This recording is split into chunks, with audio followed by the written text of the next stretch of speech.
That's what I'm going to go up and look. That group is our nation. This is a difficult time to raise to that moment, and all four of these outstanding kids, and I've read all the essays and looked for stuff, they're outstanding. It would make you proud. It would make you encouraged to know that young persons of conscience are making that commitment to you and the group. They're outstanding. And so if no one's thanked you yet, let's please thank these folks for the service that they're about to provide.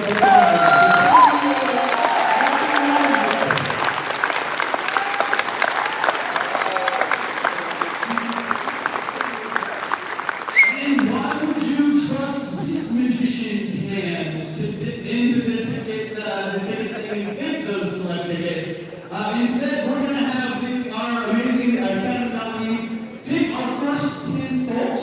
And what I'd like is when they pick the tickets and you get your number called, come over here and sit down here. Sarah is going to write that. Sarah's attorney, come over here and fill out the ticket thing. So Sarah, everybody? Okay, we're going to pick these guys right now. So let's go down the line. So, you're expecting those guys? And then make sure that I'm reading that ticket. Okay, 437767. And this is 032403.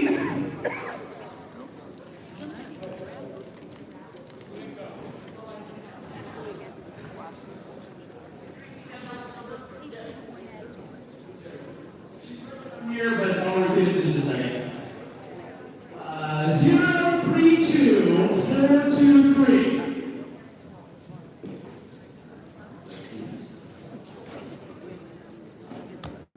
And we're going to take these right now, and then we're going to do more and more and more. 183705.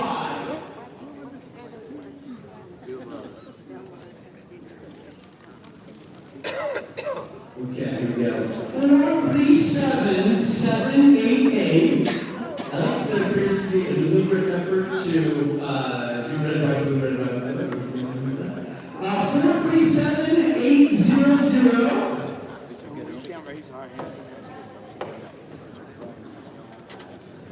032418.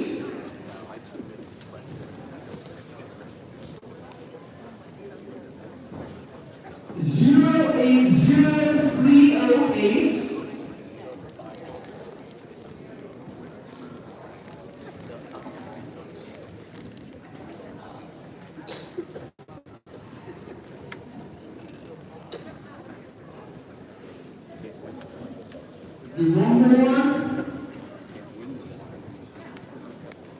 437787. With the transparency of glass, we have selected the first tickets. If yours wasn't called, again, you know that if you put your question or call to action on the whiteboard, you'll receive a response in the next 9 days. Aside from that, we're going to pick more tickets in a little bit. If you haven't had an opportunity, so we're going to have some folks walk up around with the tickets in order to do so. And so, is there anything else I need to do? Let's see. I think we're pretty much there. If we can give you dates on the town halls, you can go to bradsherman.house.gov/townhall. Nobody is writing that down right now. Just Google Brad Sherman. It's on the website. We'll post it. The only reason we haven't posted it yet for the Impeachment is I have some per location. It took me a while to find this location. Anyway, so thank you, Aaron. And Congressman, in just 2 seconds, he's just going to give us a few words. We're going to get right into questions. We're going to spend a great proportion of the next 9 minutes doing exactly that. So thank you all for being here again, and we're going to have Congressman come out in just a moment.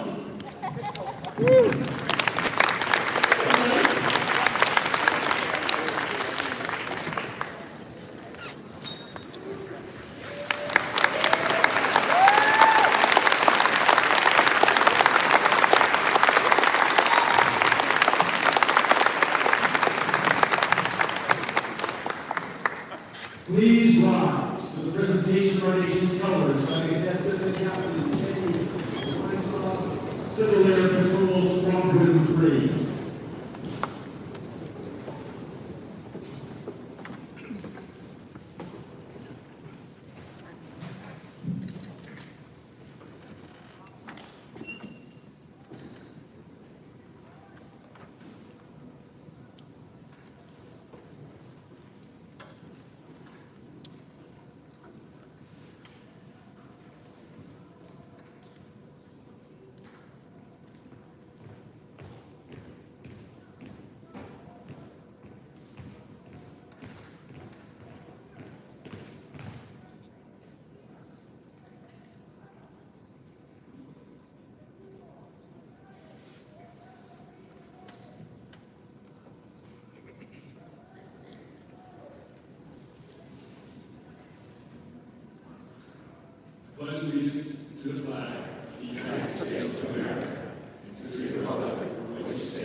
Hello, I'm Brad Sherman from America's Best Named City, Sherman Oaks. And for a long time, I've represented the San Fernando Valley in the United States Congress. A couple of years ago, they added parts of the West Los Angeles area to my district. So I also represent the Palisades. Needless to say, we had some real issues there. We have a great system that will allow you to express your views. We have the questionnaire cards that I hope everybody will fill out. We have our survey questions that John described, and of course we've got our lottery that will allow many of you to ask a question. It's a fair system, and it's also a fair system for my detractors. If the detractor happens to win the lottery, they get to ask the question. They can video me. They can go home and take the 5 seconds where I look most stupid. They can use AI to reprocess that so I look even stupider, and then they can put it on the internet and see if it goes viral. So it's a fair system for everyone. Cal State Northridge, thank you for hosting us today.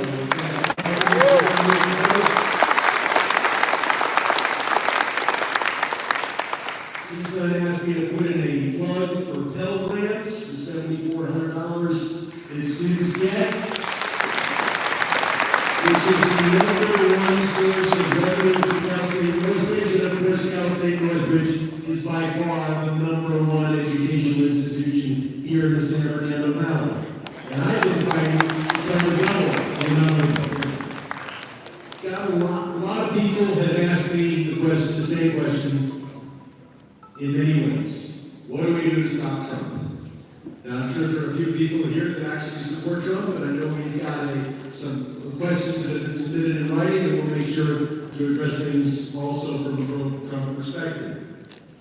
But in 2004, and I say I've got a lot of friends here, you heard me tell you that was the most important election of your life, that you had to give money, and more importantly, your time. And I never said, don't worry about it. If Trump wins the trifecta of the House, the Senate, and the White House, there's no problem. Sherman and Hakeem Jeffries will neutralize him. That's not what I told people. I told people things are going to be terrible if he wins the trifecta. So we now have got to deal with the next 1,300 days until the next election. And it's not going to be easy. I didn't go to Congress to play defense. I'm a progressive Democrat. I co-sponsored the Green New Deal and Medicare for all. I carried the bill to end the so-called right to work laws that in most states prevent you from organizing a union.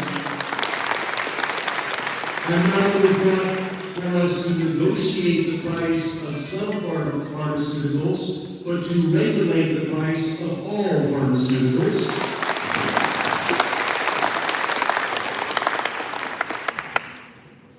And of course, I was the first to introduce articles of impeachment against Trump last time.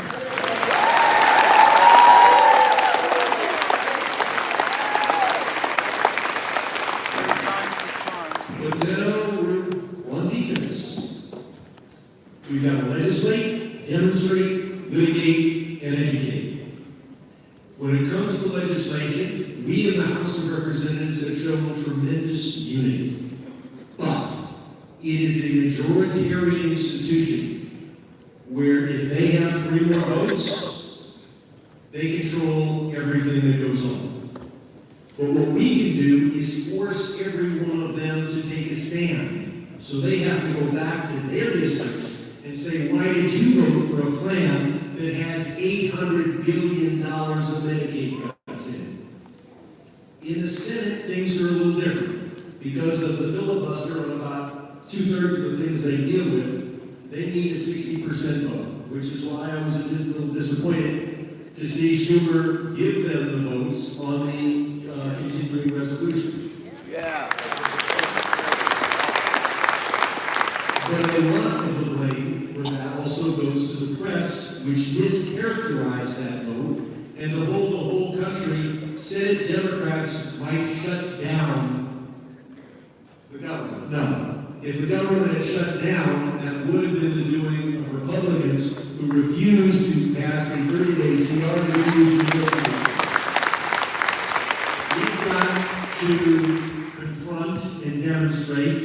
Just in this last week, I was at the Tesla takedown in Woodland Hills, speaking there. Hands off in Thousand Oaks. And then a couple of days ago, we gave this notice at the Chatsworth Social Security office.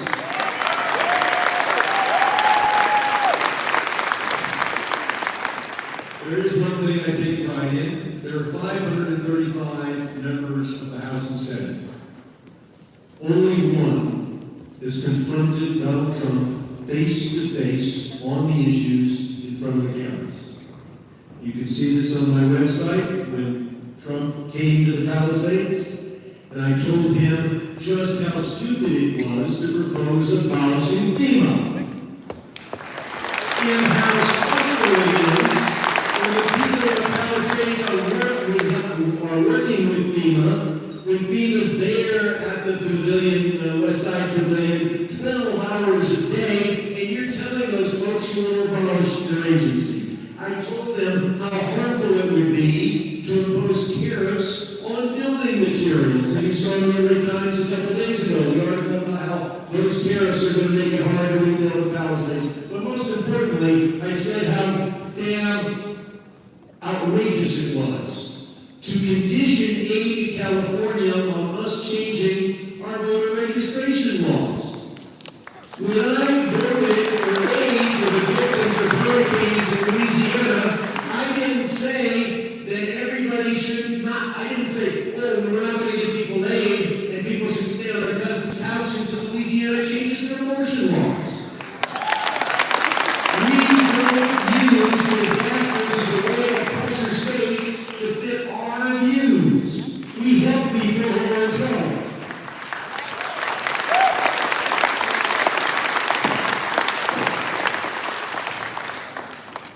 So, we litigate. 85% of this country agrees on one thing. It's very hard to find anything they agree later. And that is the president should follow the decisions and orders, the binding ones of the court. And that's why Bill Garcia should be brought back to the United States and have the due process in his orders.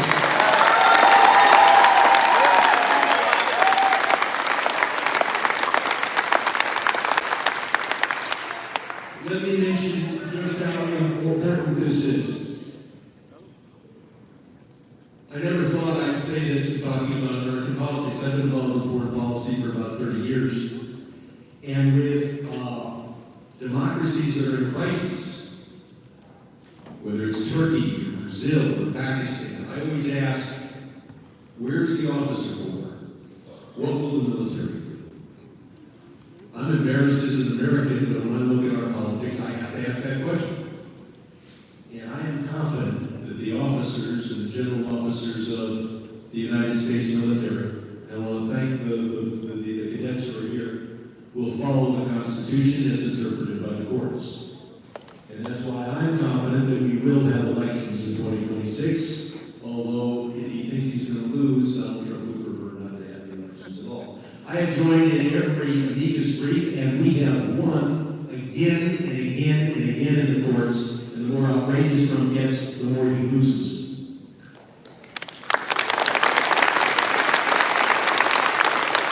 And finally, we have to educate people who voted for Trump.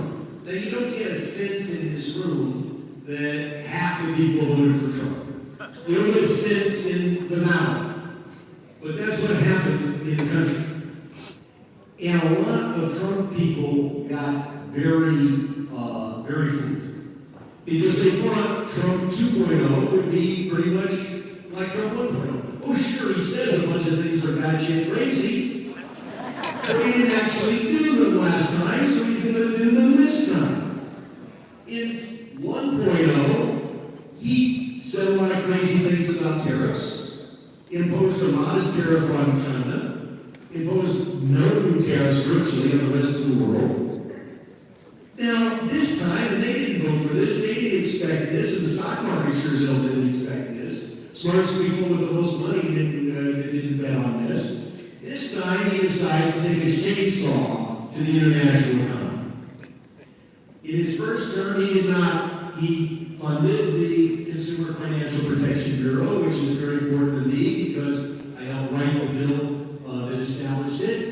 He allowed it to do its work. Now he's zeroing out. And in his first term, USAID was fully funded, not quite at the level I'd like. But this time, he is allowing the richest man in the world to deprive the poorest people in the world of food and medicine. And the deaths, the blood of 3.3 million people who are going to die, and some have already died this year, is on the hands of Elon Musk. They are going to die because we will not be there to prevent and treat HIV/AIDS. We will not be there to prevent tuberculosis. We will not feed the starving. We will not have the vaccination programs.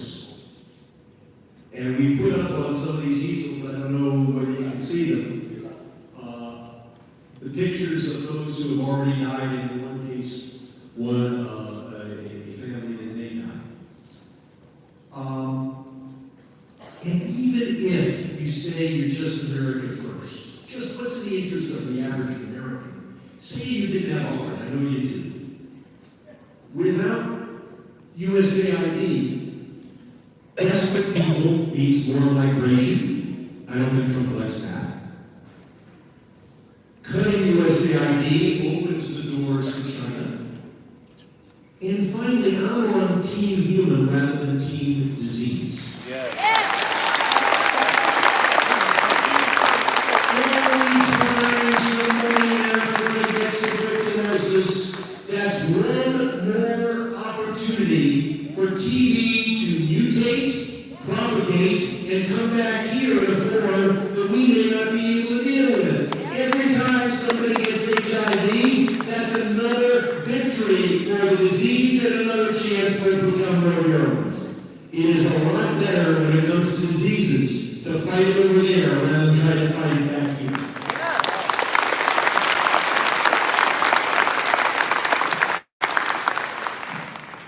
So there's a little tension, though, between our desire to demonstrate how angry we are at Trump's policies and how upset we are at the people who voted for him, and to educate the people who voted for him.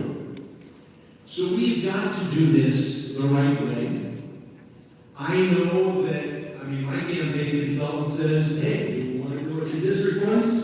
They want you to smash a Trumpster or torch a Tesla. And that would exemplify the feeling of many people in my district. But we have to reach out to those who are not, who we thought of or actually did vote for him, and say a couple of things. First, we've got to fight for democracy. And second, when it comes to the economy, chaos is costly. This idea that you can announce a tariff on Monday, withdraw it on Wednesday, do something else on Friday, announce on Saturday that you didn't need to do any of it all, and therefore no harm. That's trying to your marriage. Go home and tell your spouse you're leaving. The marriage is over. Then come back to deck the next day and see whether no harm, no foul. Our relationship with Canada has never been. How do you do a relationship with Canada?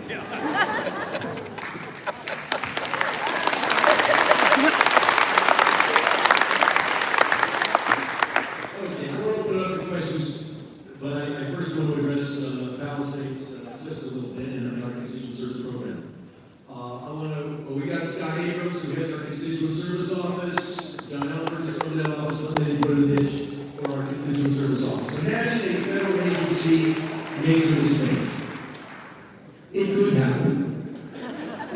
affect you.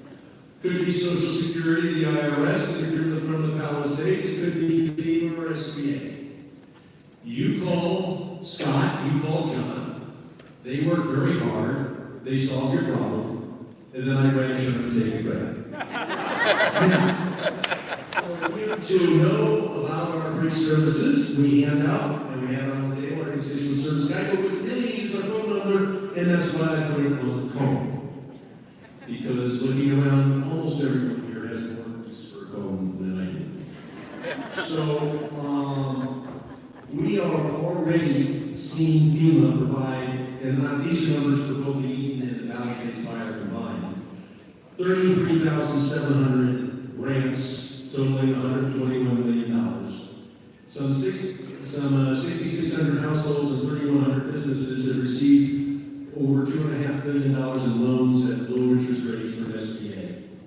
And I've got to go back and fight to make sure that we are providing more of the basic package of benefits to those who were hurt in our in this fire. So let's open it up to questions. We'll take 2 or 3 questions, then we'll do a survey question. And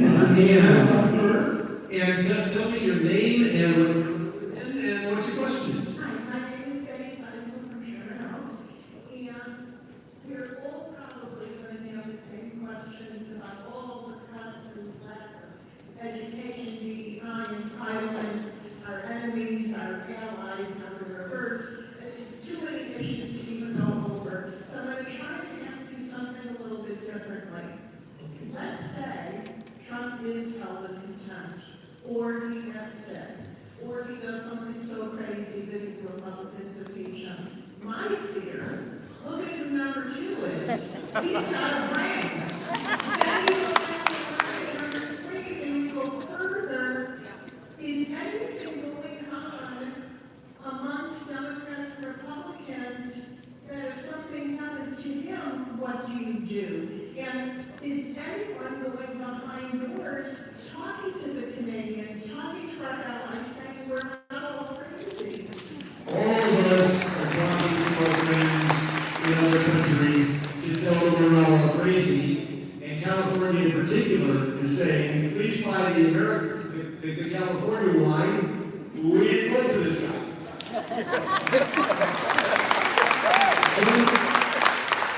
You're right. If Trump were to retire next week, we would have J.D. Vance. That would not necessarily, I'm not sure that would be an improvement. What we need is, the 2026 elections are so important because either we lose the House and it's then Trump 2.0 on steroids where he says, I've been vindicated. Or we control the House of Representatives, we show that the country's moved away. I don't think we can take back the Senate. I know we can take the House. And the question is how do we survive next week? Let's go on to the next. And as you step up, I do want to comment about some of the empty seats. We had various groups call in threatening this event. And so Cal State Northridge told me I could only have about 1,750 tickets given out. I knew that we could easily give out 3,000 tickets. Look, not everybody who gets a ticket shows up. And life is busy, but with those threats, we had to limit the number of tickets we give out, knowing full well that not everybody who gets a ticket is going to. So if the disruptors wanted to minimize this event, they of course be successful. Go ahead. Hi, Mr. Sherman. Ken Ross from Northridge. I have a 2-part question for you. The first part is that I think many people believe President Trump will only allow his loyal MAGA people to tally the midterm and presidential ballots, meaning that only the MAGA will win. So my second part is he will also find an unjustified reason to sometime declare martial law in the future. My question is, how will you and your colleagues respond before you are jailed?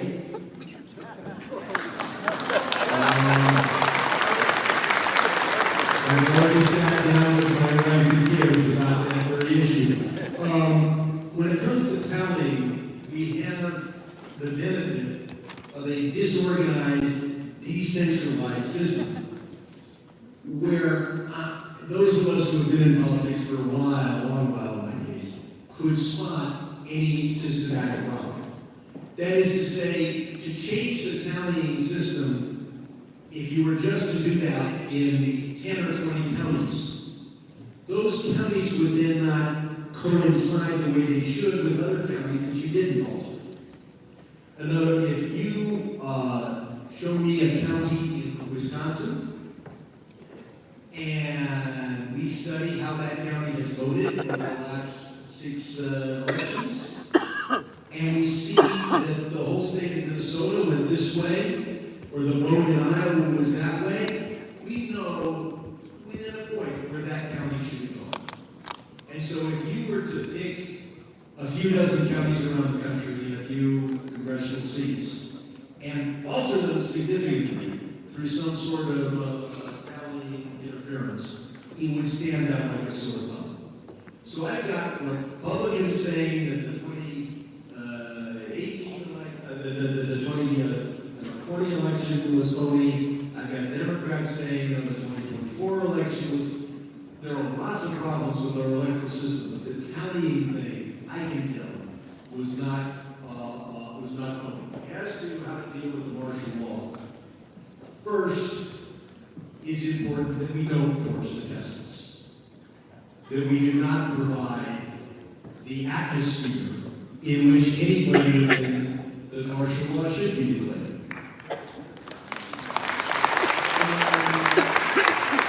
Second, in order to have martial law, you need the U.S. military to impose it. And I'm confident that the military will follow what the courts say. And I'm not in love with the U.S. Supreme Court. I saw what they did in the Dobbs decision. But when it comes to dedication to democracy, if I pick John Roberts over Trump any day. So I'm very confident we'll have an election in 2026. I do not know what happens in this country if God forbid we lose that election. Yeah. This one. Sure. I'm Susan Bergen from Tarzana. Thank you for coming today. As an almost 77-year-old constituent, my husband and I have planned for our future. We plan for our finances. We plan for our children and grandchildren. In these uncertain times, it makes us very nervous. They're threatening Social Security, they're threatening Medicare. I'm very big on personal responsibility. I would like you to tell me what you can do. Personally, be responsible for representing the constituents.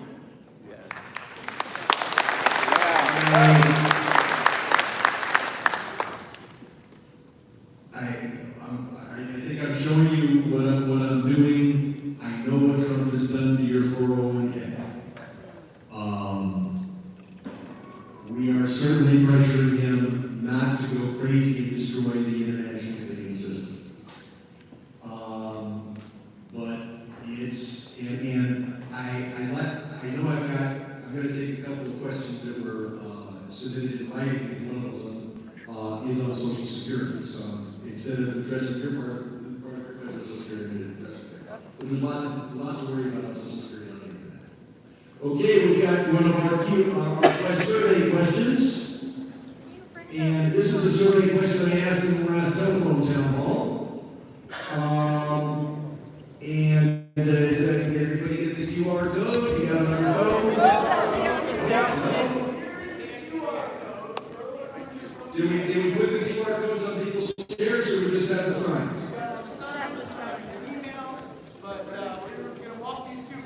Okay. We'll take another oral question if we can, while people are getting the QR codes over the survey question. Got somebody on the mic? Okay. Thank you. This is technology we haven't used before. We'll see how it works. Which question? Okay, Gerald again from Anonymous, and I kind of have a two-part question. Okay. Is there In the future, we're going to ask people to do 1 minute and maybe just one question, but you get to two-part question. Go ahead. Okay, so a quick one. Is there anything we can do to recall Trump? The only way to remove a president is impeachment. As you know, I filed articles of impeachment early in his first term. None of my colleagues are going, no Republicans are going to vote to impeach Trump. And as one of the other people that illustrated is, if you did impeach Trump, you get J.D. Vance. And I take your voice. So the way to stop Trump is to win the 2026 election and to educate and demonstrate and litigate between now and then. And the one and only second part question today. As long as what you're saying, 2026 is a while away, and there's a lot of damage that could be done. Absolutely. So now my next question is, we saw what went in when Elon Musk went in and dismantled and took all data and all this crazy ass shit. And now my question is, what are we doing? First of all, how do we do it? How is he able to get access to all this stuff? Secondly, what are we doing to stop it? And thirdly, what are the repercussions? Okay. So that, the second, that's a two-part question with a three-part second question.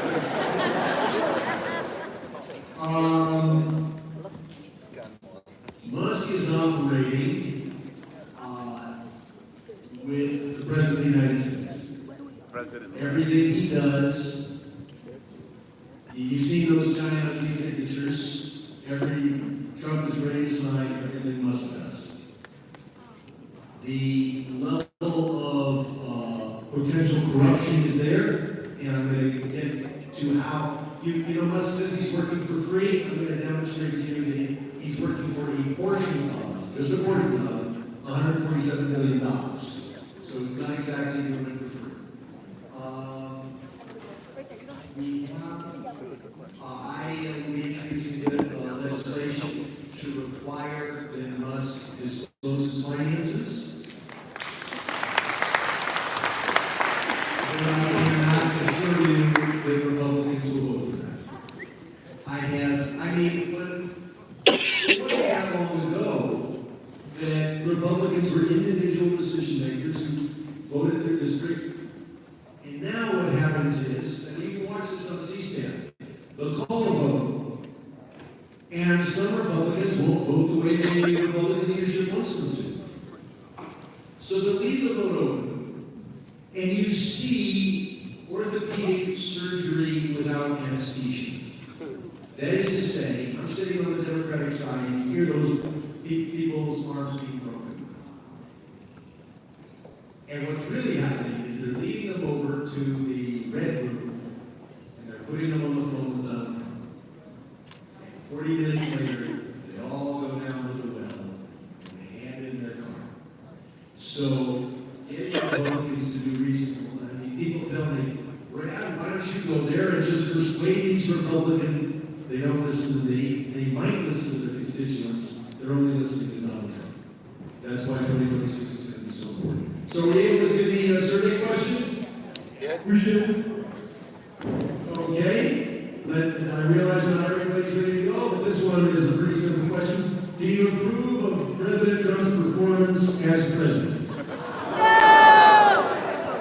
Okay, let's tackle it on the phone. Some questions are crazy. Okay? Let's go on, and you'll tell me when we're doing the first writing question. Yeah. Hi, I'm Brian Zachary from True Notes. With ongoing assault on basic science or rights towards due process, that can go on forever, it seems hopeless. What anyone can do in the House. And my question is about our party. Who is the person who can lead our party and galvanize people to come and vote?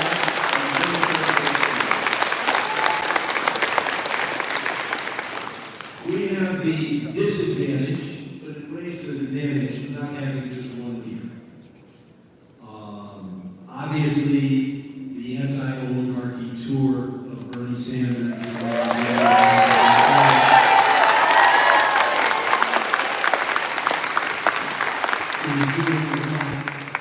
And the very fact that they're focusing on economic issues is critical. Because that's the issue that will bring people in. I'm at the other events. They didn't need me as a speaker there. They had Neil Young and Bernie Sanders. I know where I'm meeting.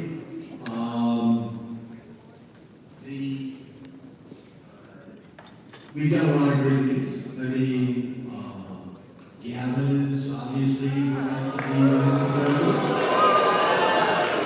Bashir out of Kentucky impresses me because he's won in a red state, Flash Bureau, and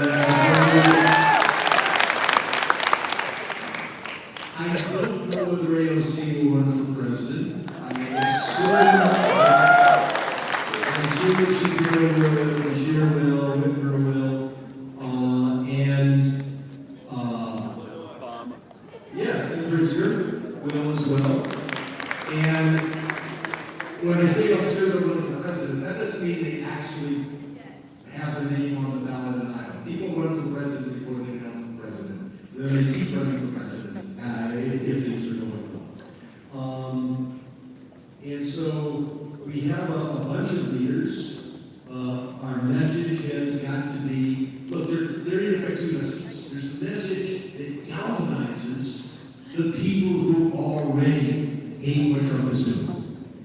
And then the message for those who they voted for is chaos is costly.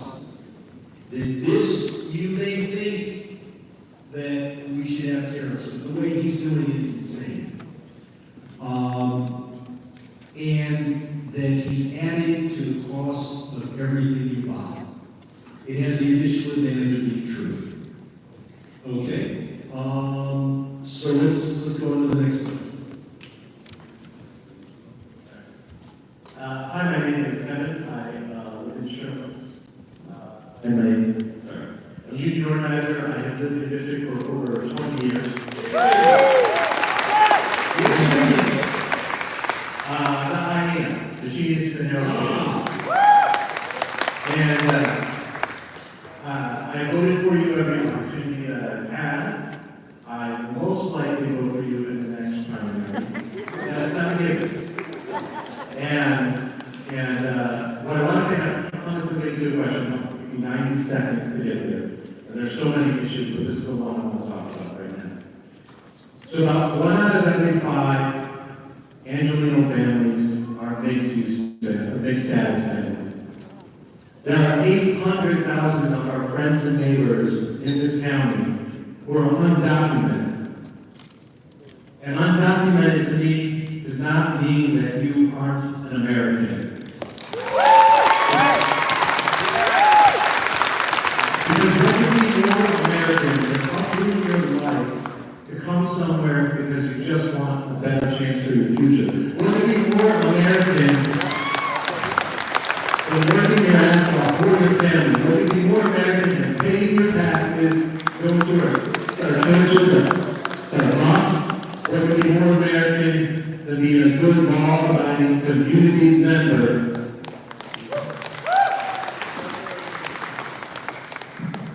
Celebrating July. And loving your country, even though your country does not love you back. Yeah. And so my question is, are you willing to stand up with the other Democrats and say, undocumented does not mean you are not an American? Are you willing to stand up and protect those Angelinos who live in your district, who live in this county, who deserve to be here, who are part of our country, and deserve a future? The bill is not on them for not coming here the right way. The bill is on the federal government for making it impossible.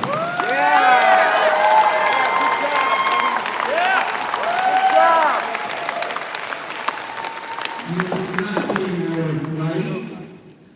The people who live here in the valley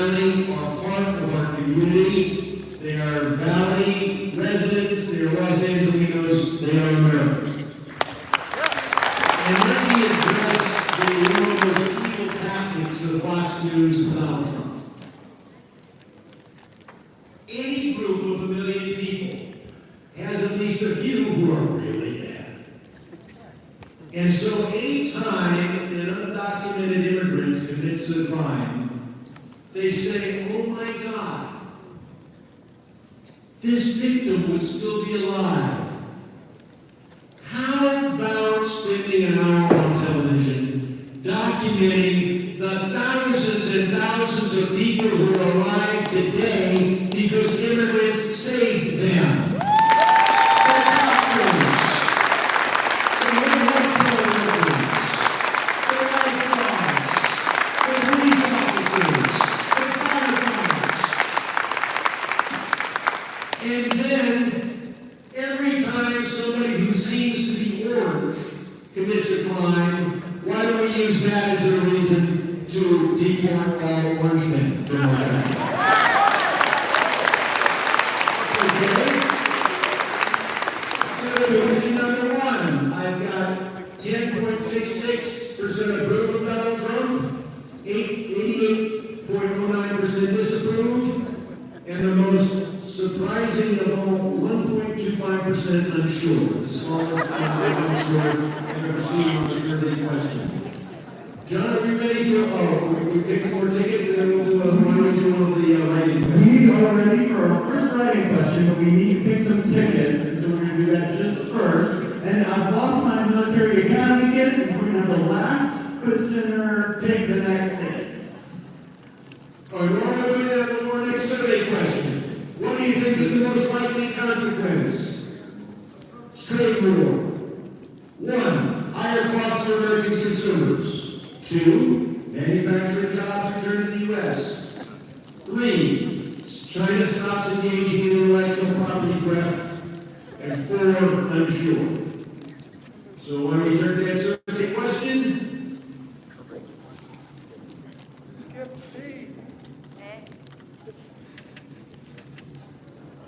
You skipped one, Brad.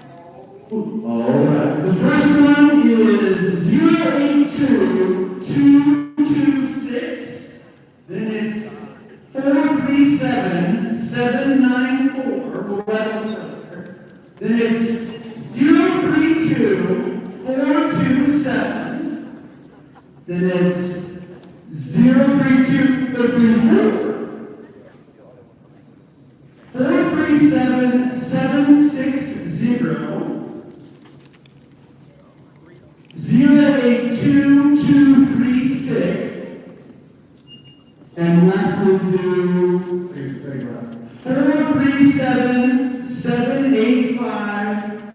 And the last one is 082227. We'll write all these up here, and if you guys got called, come on in here and steal these seats, and we'll go in order. And so we could go to, we received over 300 pre-submitted questions, and it's that time that.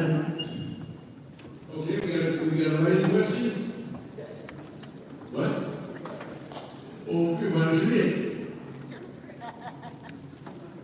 I can read it, but... Well, if you got it, then yeah. Okay. Sorry, Ryan Reeves of Tarzana asks, please let us know about your work to protect Social Security from theft and abuse by the current federal administration. I was at the Social Security office there with indivisibles, went in, thanked the workers there, and let me describe what's going on with Social Security. Musk is not just after your data. He is after your data, which is why I joined with several members of Congress to introduce legislation to prohibit Doge and Musk from getting your sensitive data. He's not just after your data, he's after your money. Here is their plan to trash, dismantle, and privatize Social Security. Now first, why do they want to do it? Social Security is going to need more money next decade. It could very well come from a progressive income tax. The oligarchs keep that. John Marshall and I have introduced Social Security for the 21st century, which says that on earned income of over $250,000, you still pay Social Security. So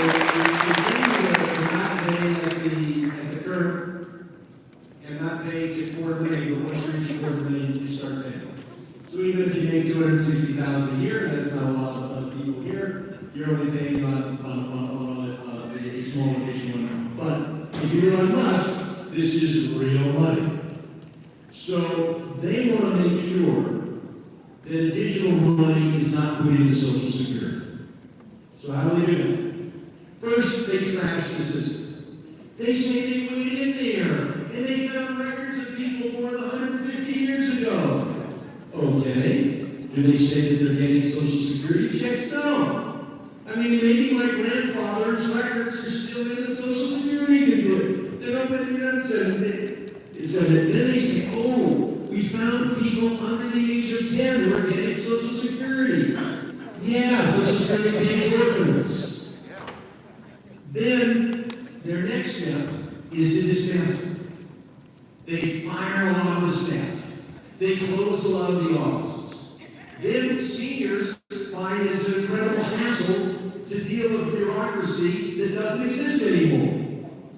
Then they're able to find that a foster is able to get Social Security benefits because there's no staff there to check to see whether that's a real person who really paid into the system.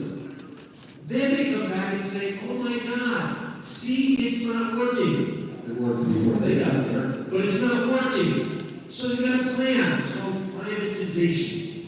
So how do you deal with privatization? You tell everybody that it's up to them to make the investments. And if they pick the right investments, they'll get the benefit that they always planned on, maybe a little more. So, if you choose to invest in safe investments, well, you're going to have a much lower standard of living. But that's your fault. It's not Musk's fault, because you didn't pick high-risk investments. If you pick high-risk investments, and they go down, and you're out on the street, well, that's not Musk's fault. That's your fault. You picked the wrong investments. And the only way to maintain your income at the Social Security level will be you have to pick the high-risk investments and you got to pick the right investments. And for those few people, they'll get their benefits. One or two of them will do even better than Social Security. They'll invite that person to the White House. They'll give them a free Tesla. And they won't tell you how many seniors are out on the street because they dismantled because of what they've done to privatize Social Security. So that is the plan, and the number one way to deal with that is to expose it. This effort to close offices is not an effort, every system can be improved. And I'm sure there's, a few offices that are closed or open as populations move around. But this is not a benign effort to make Social Security more efficient. This is their effort to trash it, dismantle it, and then privatize it, so they don't have to do the thing we do need to do, which is funding. Let's go on to the next one. Fine, that's our next question. I'm Bonnie Maloney from Messina. For what it's worth, guys, I'm a Republican in Southern California. I voted for Kamala Harris.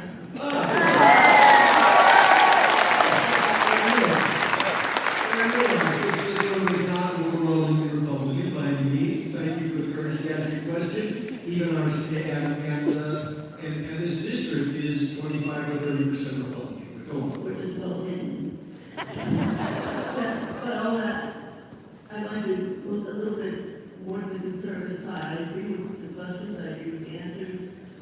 But debt kills, and this country is running a multi-trillion-dollar debt. How do you propose to address that despite the idiots in the White House? The number one thing we need to do is to not do anything with regard to the expiring tax cuts.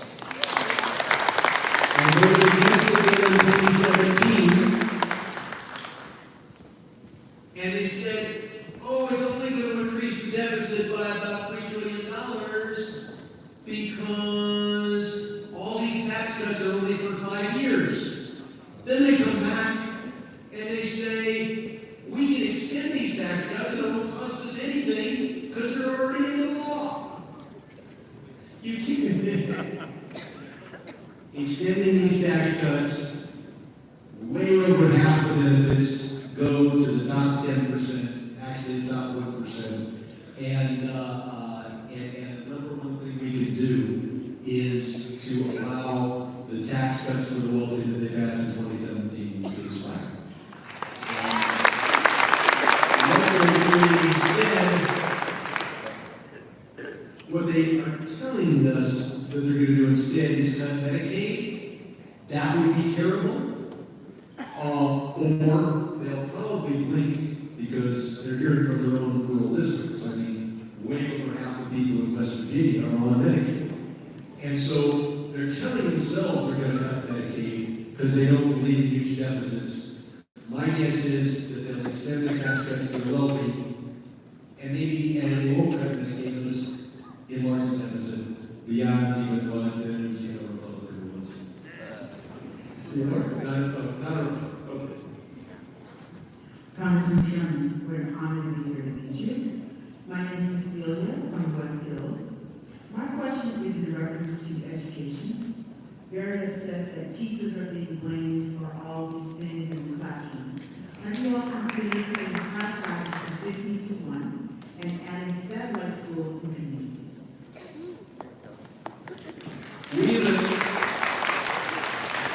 We've got a system where schools are run by the local school district.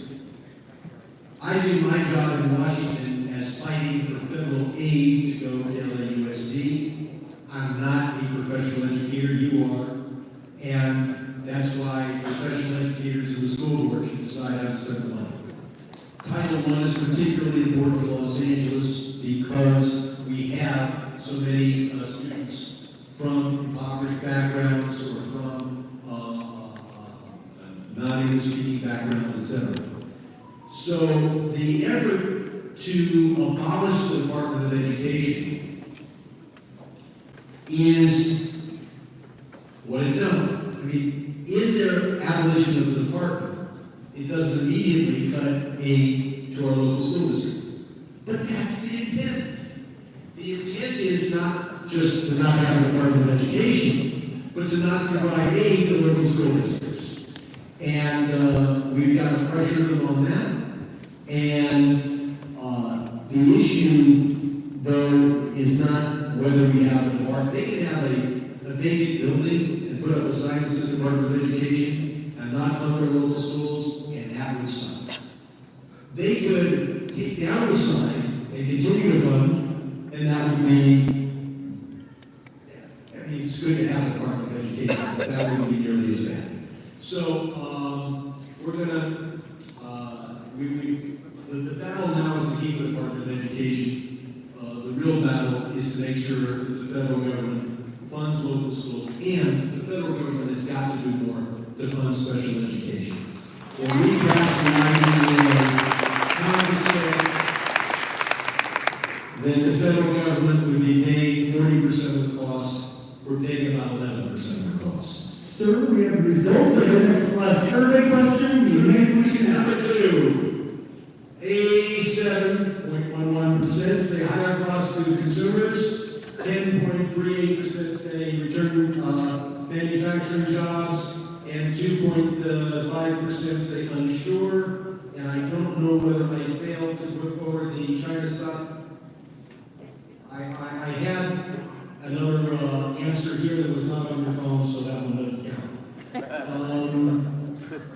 Let's go on to the next survey question, and this one, we're probably not going to get overwhelmingly one side or the other, because this one is a difficult question. By the way, at the March 26th telephone town hall, we had 6% approving of Donald Trump and 93% disapproving. So Trump actually has more approval in this room than he had on the telephone. But here's our third survey question. Should your member of Congress vote for legislation that he thinks is good for the country and that Republicans also support? Or should your member of Congress just vote no on everything that Trump is willing to sign, everything that Republican Speaker Johnson is proposing? So number 1, obstruction and resistance. Vote no on anything that Johnson and Trump are willing to support.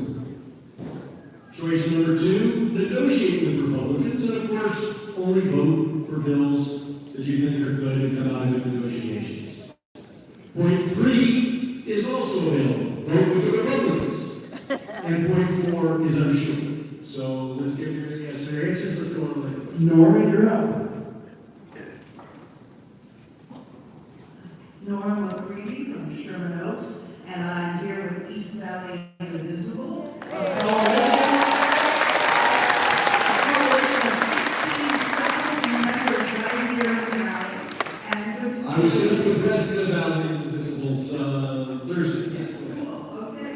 So my question is, what concrete steps will you take to counter Trump's influence and attacks on institutions like universities, corporations, libraries, and the courts, including his use of misinformation and intimidation tactics? And more generally, what can be done to counter the avalanche of misinformation from outlets like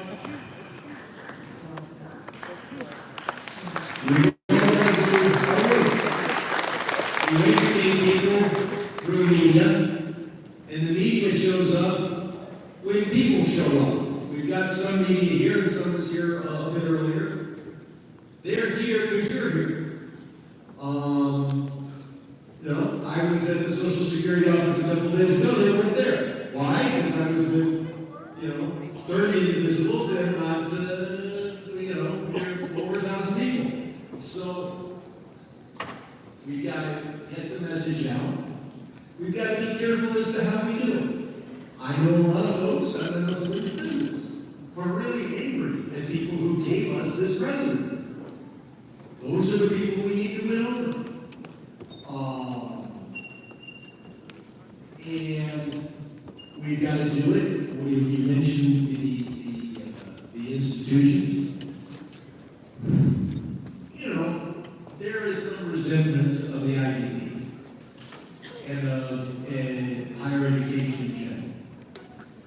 We have to go back to people and explain, why is it that America has a way higher income level income? Why is it that we are leading in virtually every area of science?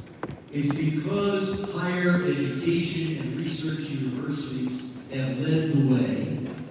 And imagine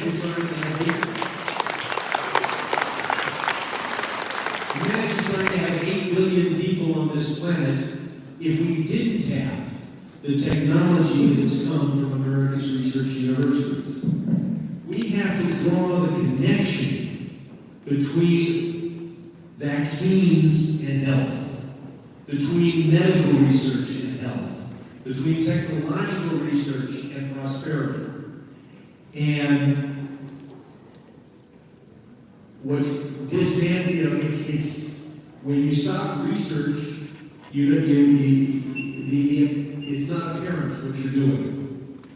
But the cost is not immediate. Those research studies are going to take years to pan out and to lead to actionable results. So we've got a lot of explaining to do, and luckily it's not it's overwhelming. The facts are overwhelmingly on our side. If you have people who say, oh, it's okay to shut down. No, because I can get the weather looking at my phone. Where do you think your phone is finding out about the weather? And if you think that knowing about the weather isn't important, look at the fires. When we saw that these fires were coming, at least they moved fire equipment and firefighting aircraft out here from California 2 or 3 days before the fires. Now, they couldn't fly during the most extreme winds. But imagine if we hadn't gotten that rain.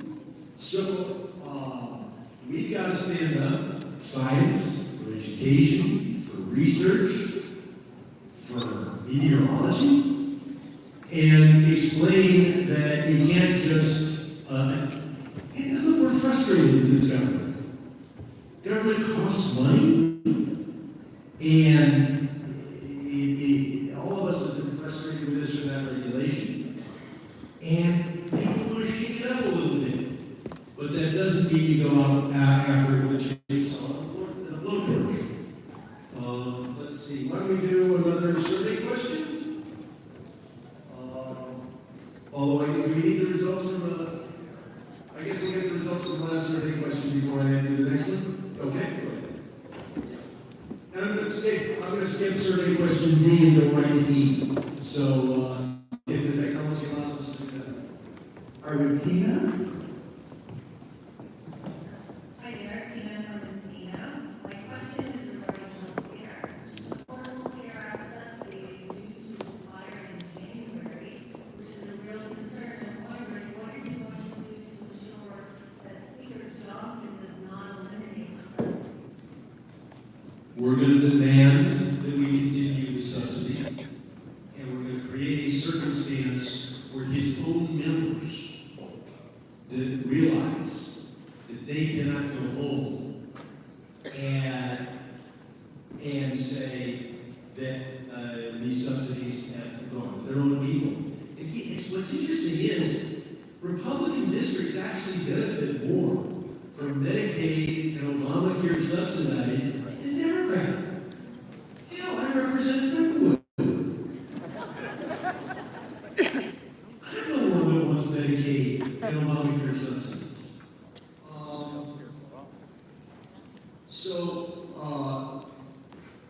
They cannot go home and blame it on the Republicans. If God forbid I'm here a year from now, and the subsidy has been repealed, I will look you in the eye and say I did everything I could, and the damn Republicans wouldn't extend it. The Republican members from West Virginia, they can't do that. Because they will have voted the wrong way. So we hold them accountable. And we do have a collection of about a dozen of them who have already signed a letter against Medicaid cuts. We'll see if they have the I wish I could tell you that Democrats in the House by ourselves can legislate. We can't. Yeah, and so the answer is we have to put Republican members on the spot. We have to educate their districts so that they know they can't go home if they vote the wrong way. I wish I could tell you. With all due respect, you're talking like there's regular order. He's putting judges in jail.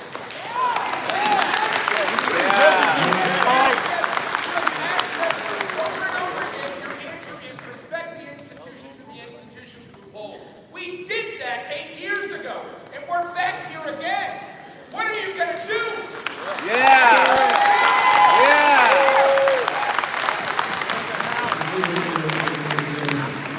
I understand frustration. People want me to do something, they don't tell me what it is. I am not swearing. Healthcare for all, free school. I tell you what I won't do. I won't go towards a Tesla, and I've explained why. I'm not pushing a Tesla here. We will demonstrate, we will litigate, we will demonstrate, we will litigate, we will educate, and to think that there's some magic, do something thing that I'm not doing, begs the question as to what I'm doing. Let's go on. All right, Sam, you're up next. I'm Sam Lewis from Northridge.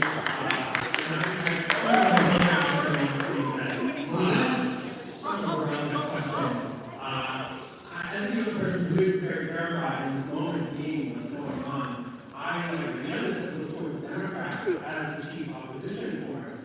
But it hasn't been disheartening when we see Chuck Schumer, like you said earlier,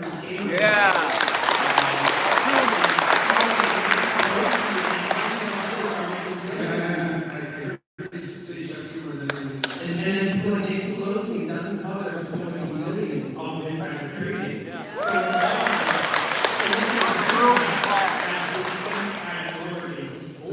So what are you doing your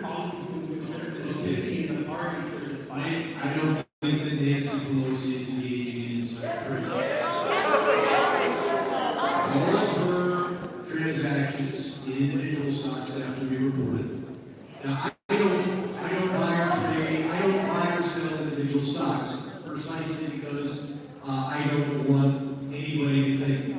But the information, I know what information Pelosi has, and they care of their own to what stocks to buy, what stocks not to buy. Her husband's been a money manager his entire life. He's been successful. But as to Chuck Schumer, which is the other part of your question, I already expressed the fact that I'm disappointed in that Schumer gave the Republicans that vote, but also disappointed in the press. Because every time, what? I certainly to give Chuck a piece of my mind on this, but obviously senators are in a stronger position than I am. Chuck is the leader of the Democrats in the Senate as long as a majority, my vote doesn't matter on that. I'm not in that club. Hakeem Jeffries, who I did elect to his position along with all of them, Hakeem held us all together. All of us voted. I think there was one possibility. He's from Northern Maine, and I forget because he's from Northern Maine. So the person I voted for as leader kept us all together. We all put it up. Chuck Schumer was, I think, did the wrong thing. But as I said, every time the government shuts down, people blame whatever the press say, shut it down. If that CR hadn't passed, the damn press would have said, Democrats shut down the government. And that would have been a loser for us. No. That would have been false, but that's what the press would have said. You're losing now. And Tired of losing. I do not control that. So, it's up to people in this room and around the country to call the editors and say, why in the hell did you ask the question, are Democrats going to shut down the government? Then what's the your question was, job? Republicans were going to shut down the government. What's your So, job? Chuck made the wrong decision. I didn't put him as leader. My leader, who I voted for, did the right thing. Okay. So, yeah, it says, oh my God.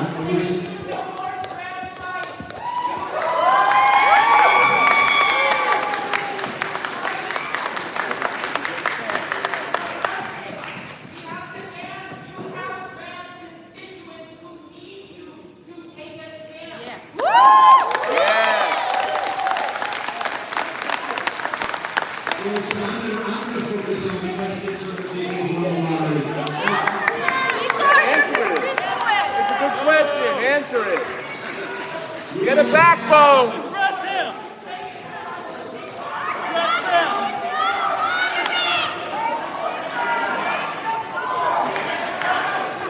Get a backbone. I support trans rights, but I do not hear every word that you're saying because you don't have a microphone. This person. So I know you've been given You could have answered by now. That's the problem. We have no backbone. the last survey question.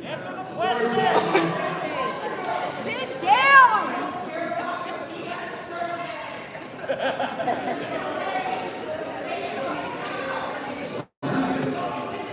Sit down! Folks, everyone here has a fair chance. If instead somebody decides that their issue is more important than the other people sitting here, that they are more moral than the other people sitting here, if everybody has the same opportunity to have their ticket and the number of questions that we have answered is dependent upon whether we keep it. So we just have people here to pick 2 or 3 more. I think the Congressman asked for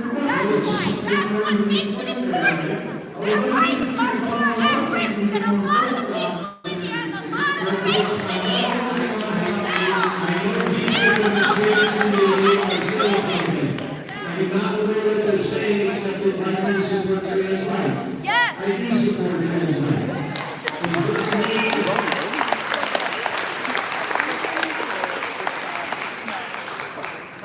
Then I don't hear any specifics, and I don't hear anybody ask me to do anything specific except say I support trans rights, which I just did. Go on to the next question. All right, so just pick 3 more, and I can start with time, so I'm just gonna put these up on the board.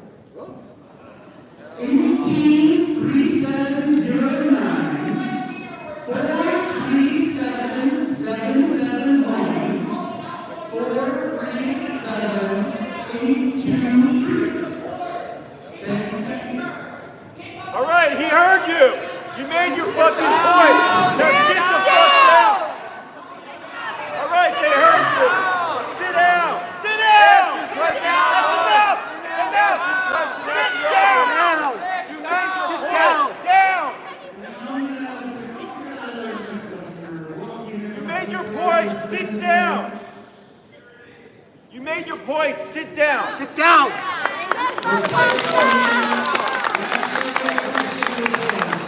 You got your right. Sit down. 97% of you say obstruction and resistance. They don't know anything Republicans are willing to support. 41% of you say negotiate with Republicans and vote if there's negotiations they will a good bill. 11% of you say Republicans. So very split on that question. And that's again, now you can just skip question D and go straight. Okay, we're going to read. We'll take another question from the floor because the survey questions are longer. Go ahead. Dennis from Congressman. I first like to say that whatever any politician says in front of the media doesn't matter unless they come in front of Congress, testify under oath, and tell us the truth. So whatever this administration is saying, I do believe that until they get called in front of Congress, the Congressman, I hope they'll call them in front of Congress, okay, in front of your committee. My question This is disappointing. People get upset. I can't subpoena. No Democrats can subpoena. Okay, excuses aside, there are lots of things that people are doing. They're getting on Fox News, front of MSNBC or whoever it is, call their bookers, get on TV. Yeah. Yeah. My question is this. So, now I actually ran into someone today who had similar feelings on this. I think that succession planning is an issue across the Democratic Party, where people are staying too long, including some of them put down on their shirt, was in love with, which is amazing, but stay too long. So, the former president, et cetera, I'd like to know your position on succession planning. What you are doing is bring young Democrats along and into the party so that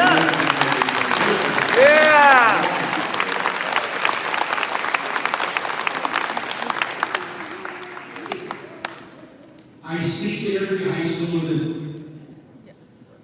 I participate in all the youth Democratic clubs. I have a fine staff of people in their chiefly 20s and 30s who are bringing along. A good chunk of the elected officials, Democratic elected officials in the Valley, used to work for me, or at least interned for me. So we are bringing people along. This same time, we're kicking people out. The voters decide who will nominate and then who to elect. But in terms of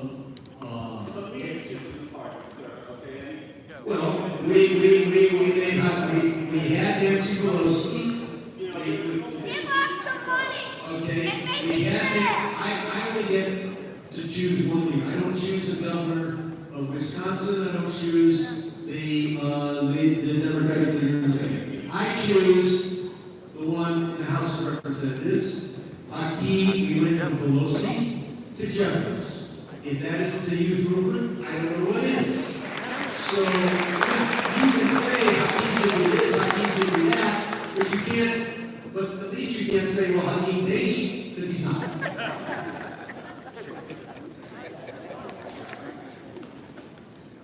So we should do that last survey question. We've got about 3 minutes until we're at 4 o'clock.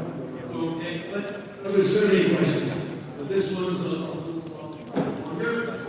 Let's talk a little bit about cryptocurrency. Do we have those cards out there on cryptocurrency?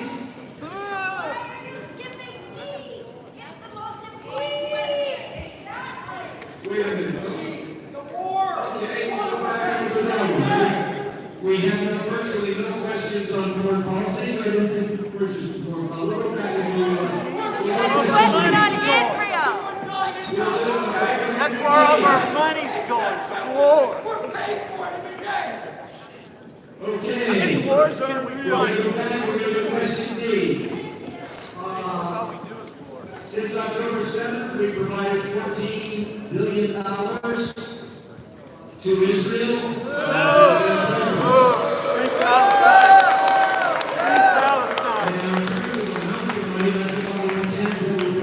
Fucking genocide. You have some humanity.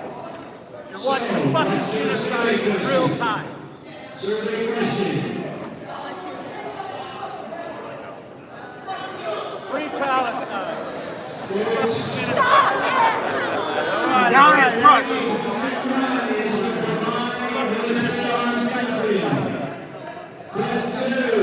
Free Palestine.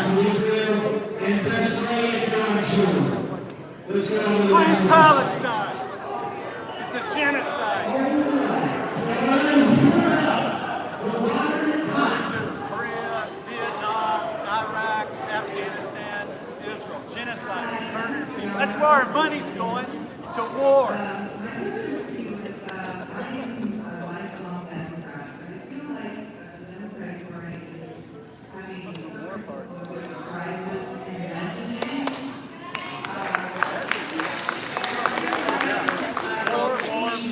Things on television or on the radio, they repeat the same phrases and over until they become kind of accepted reality. But I don't feel like Democrats speak in a unified voice.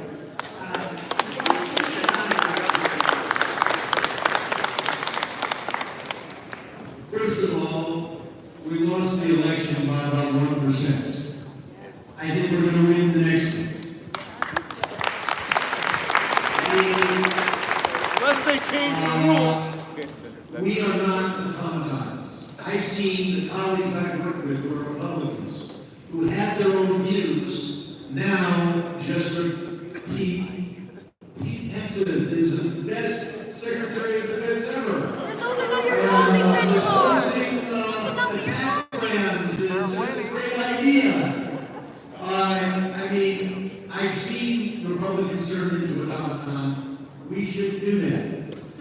The country is turning on Trump. Trump is one of the main causes of that, but Democrats are also explaining their cause. Now, I'm not on TV as much as I'd like to be. We'll get a little coverage for this because you're here. If you want to see me on TV more, then 10 or 20 of you need to call the bookers at MSNBC or KTLA and tell them that I have my children on more, and you'll see me more. Get out there more. I am not able to take an armed posse into the studio and demand airtime. In order to be on the screen, I've got the bookers have got to say they won't be on. Do something that deserves to get on the screen. Maybe they will. Again, I certainly control my own media outlets, that is to say my own social media accounts, and you'll see me on there all the time, and you'll see me on TV more often than the average member of Congress. We've come to the last question here. We have from CSUN. We should let them know if they've got outstanding questions. We're all the right cards. And who is it? Okay, well, first everybody should submit their questions on the cards and fill out the survey. Second, hopefully CSUN will let us go a little bit over time. So we will do that. We'll get the results of the last question. I'll ask one more survey question. It's a long one. We'll take a couple more questions. Oh, wait a minute. We're supposed to do two writing questions. We're supposed to do everybody. Sorry, everybody.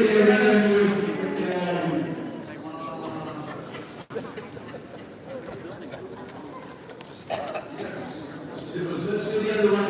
The people submit these questions in advance. These two of them selected. Let's do the other one.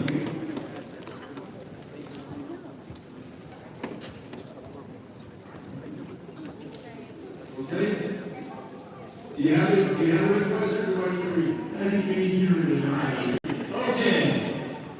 This is Heather Schlichter from Woodland Hills. Are you disappointed that you're using the town hall to complain about Trump's presidency?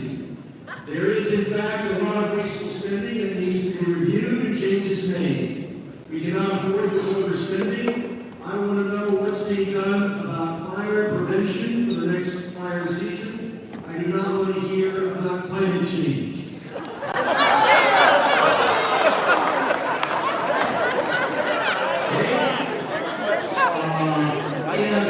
At least 10% of the people deserve support Donald Trump. I think this will be the one written question or one wrong question for anybody who even was supposed to support Donald Trump. Okay. I couldn't agree more. You shouldn't have wasteful spending. You don't want wasted government. But using a chainsaw to fix a computer that's on the fritz does not make the computer better. Chaos is costly. He fires a bunch of employees, then he rehires them, then he fires them again. Then he rehires them again. And you know what happens? The good ones leave. Because what's the best way to get you to quit your job? I think I illustrated this with your wife, but your boss could do this too. Well, you're going to say, Jack, you're fired. Then the next day he says, oh no, I didn't mean that, you're rehired. You'll be on LinkedIn by Wednesday. So we're losing good people. Then we have the one area where Musk says he's cut a lot of government spending. The only significant government spending he's cut is USAID. And I illustrated how 3.3 million people are going to die as a result. Then as to fires, California law requires that we build back better. In order to build anything after 2008 in the Palisades, it has to be up to the new state code. That code really doesn't add much to building costs if you include it at the beginning, when in the basic plans. But we saw in the Paradise Fire, which is the last we have, way over half of the houses that met the new code survived the Paradise Fire. Only about 14% of those that weren't up to the new code survived that fire.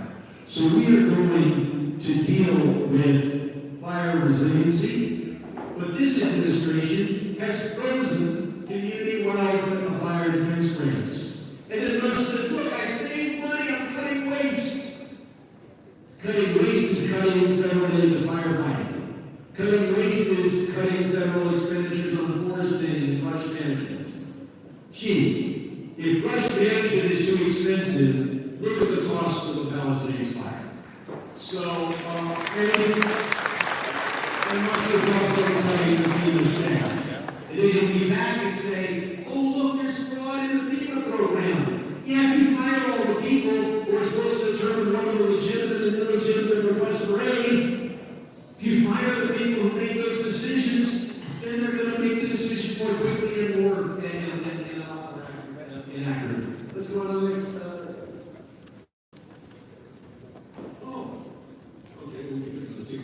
Okay. My name is Israel. It's 23% say yes, 55% say no. Free Palestine! Stop the genocide, free Palestine! Stop the genocide, free Palestine! Fucking genocide. Don't act like it's not happening. 032-404.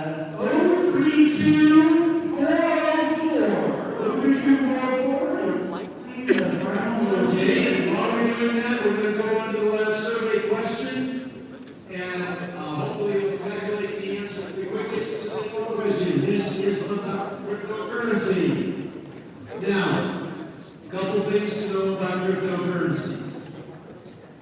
I gotta do this because I promised the questioners that I talk about Elon Musk and Dogecoin.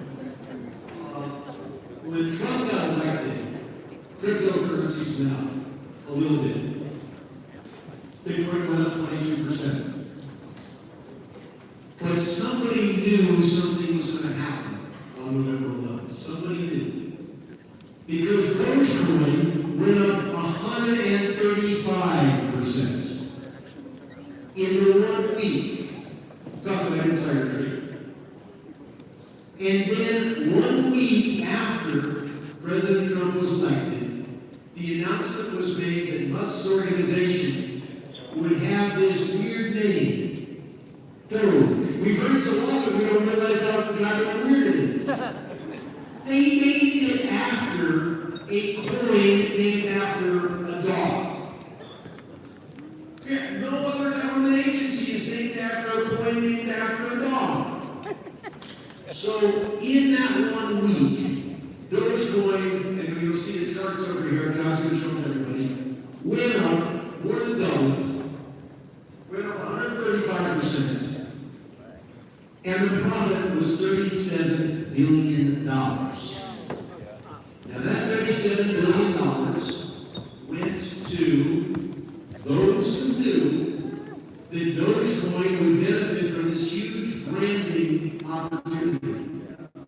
Deport so Musk. We knew that this agency would be called Doge in the 1 week before it was announced that the agency would be called Doge. Now, All the inside traders.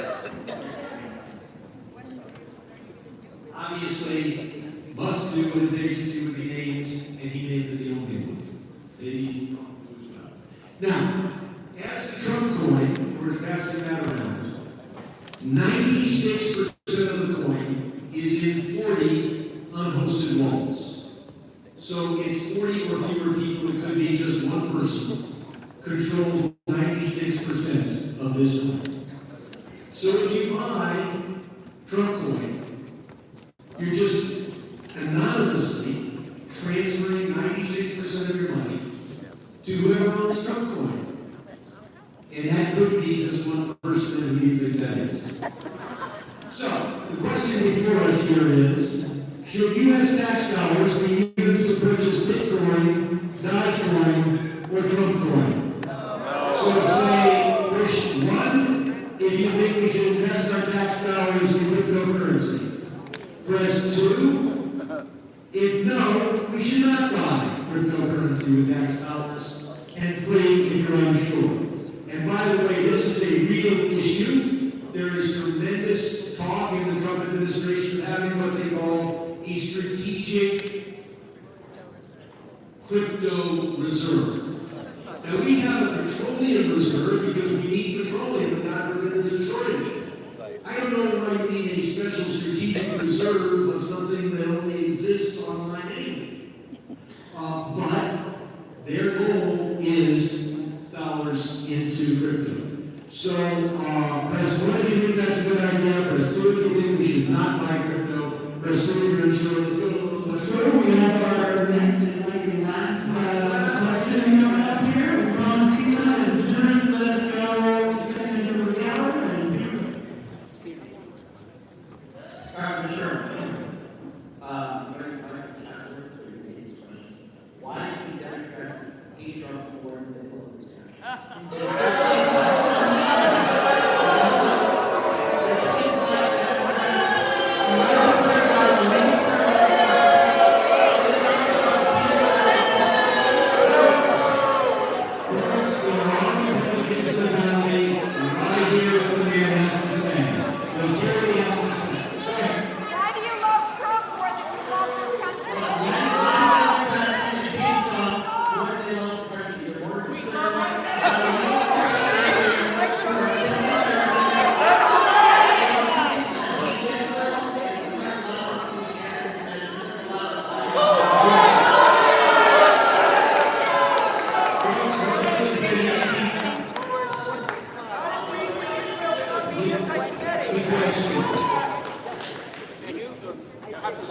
I hate Donald Trump's policies because I